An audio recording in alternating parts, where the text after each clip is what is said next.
Oybeki, sizga hozir istalgan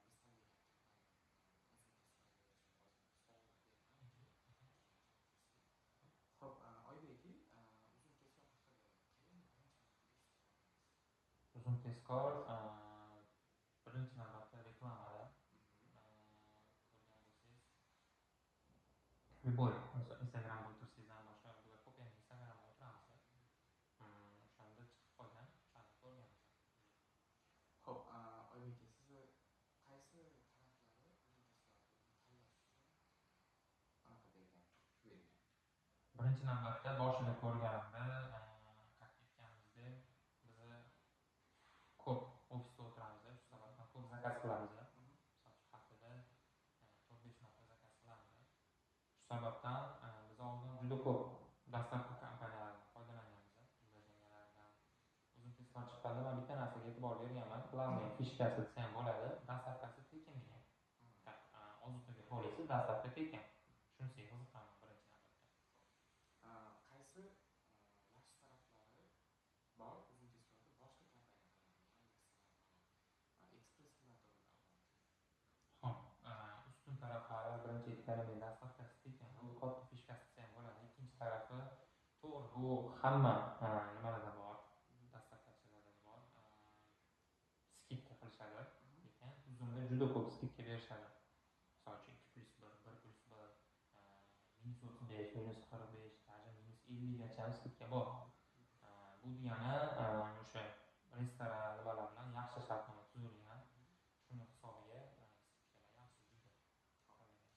Oybeki, uzun tezkorlarni bittasiz boshqalarga tavsiya qanday maslahat berasiz shularga?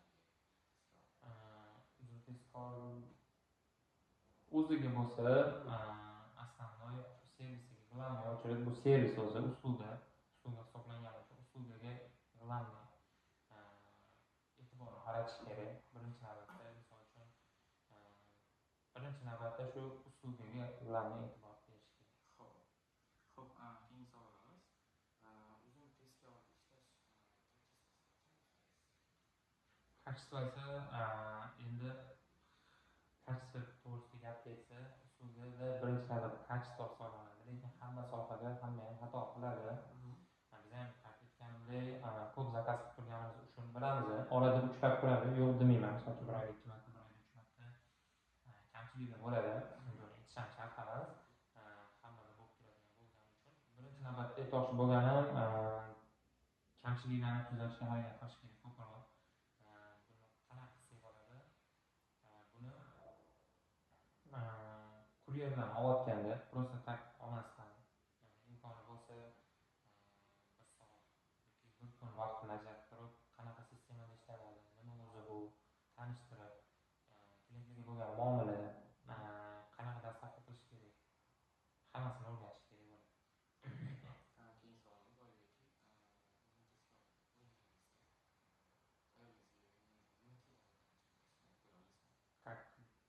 Brend o'zidan gapirib turibdi, tezkorlik keladi. Ma'lum, ya'ni birinchi navbatda tezkor, misol uchun ovqat zakaz qilmoqchi bo'lsam, birinchi navbatda uzun tezkor, ikkinchisi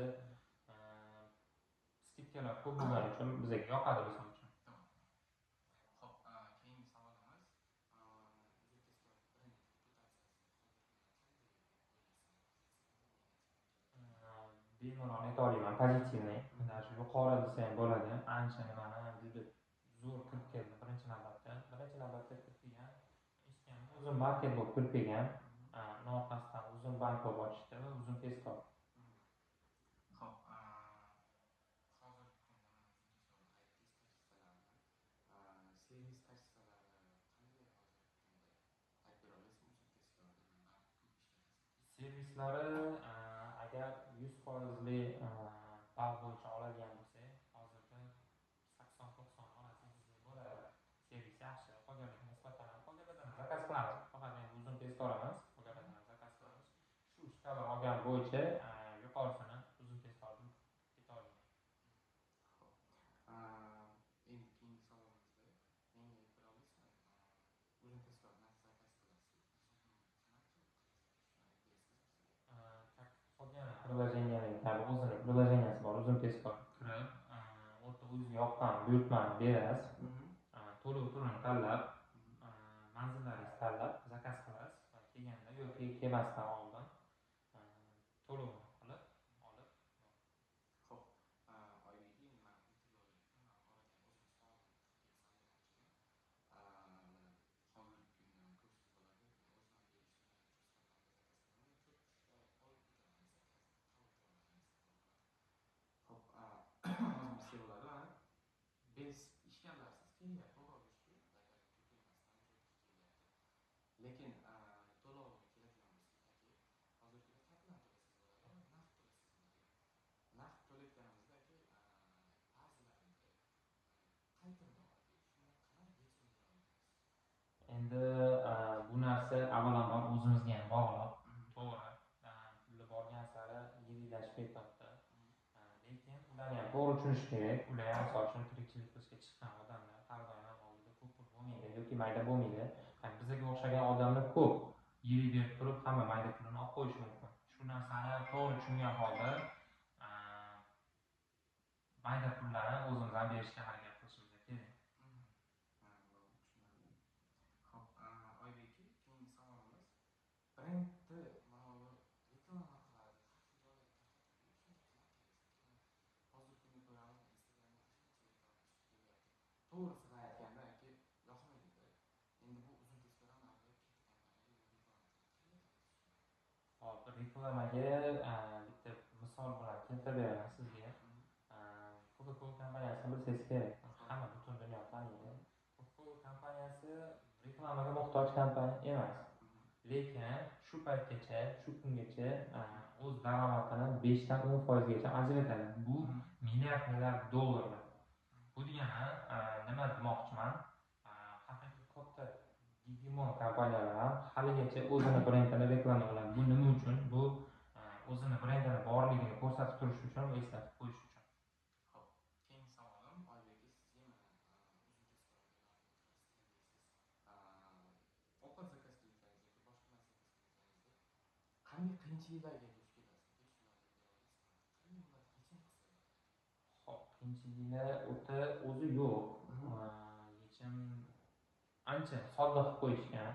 Misol uchun kirib o'ziga yoqqan ovqat tanlaysiz, zakaz qilasiz.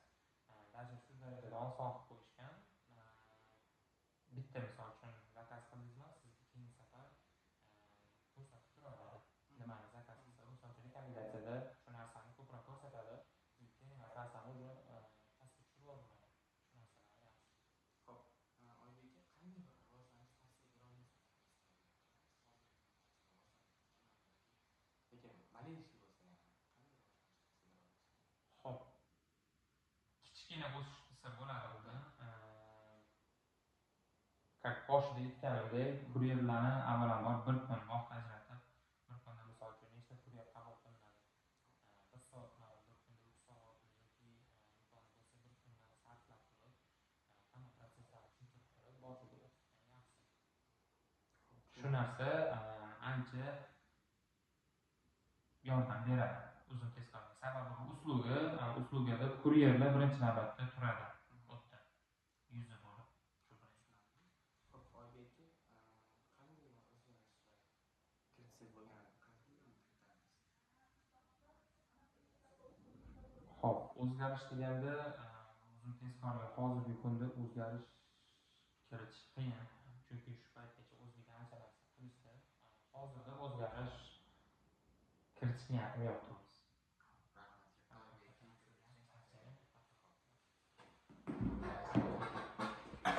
Yozmagan o'zi.